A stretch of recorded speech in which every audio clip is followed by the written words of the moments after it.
Female covert narcissists will lie about anything and everything. Let me ask you this. If you had to think about the worst possible thing that could happen to someone in this lifetime, what would you say? Being sexually assaulted is probably pretty high on that list. Well, what about somebody who lies about being sexually assaulted? A female covert narcissist will tell you the most horrific experience that they have with this, and they have no problem lying and making it up to gain your sympathy. Because if they can make you feel sorry for them, it forces you into the knight role as a man. I'm going to save her. I'm going to protect her.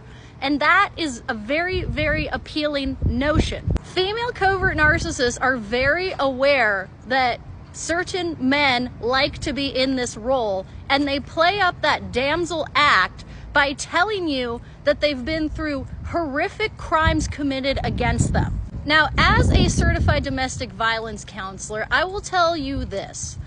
All sexual assault survivors are different, but a lot of them do not want to talk about the worst thing that ever happened to them. And they will go out of their way to not bring that up unless they absolutely have to. For example, somebody asks them a direct question that they have to answer, or it's starting to impact the intimacy in their current relationship, so they have to disclose it to their partner. Think about when your female covert narcissist told you about the alleged sexual assault that they experienced. How long had you known them at that point? Like 4 hours in person, maybe? I went to a Fish concert that lasted longer than that. They trauma dump this information onto you immediately to try to force a false sense of intimacy between you two. And you have to wonder, why is there such a rush to tell a virtual stranger about supposedly the worst thing that could ever happen to a person?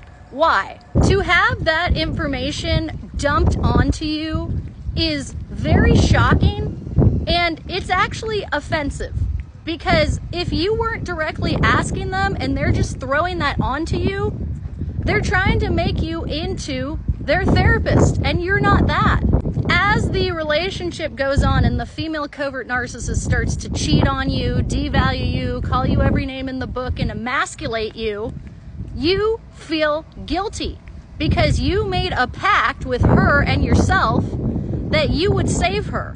So now you are way more likely to sacrifice yourself and your money, time, energy to try to save a person who's been manipulating you from day one.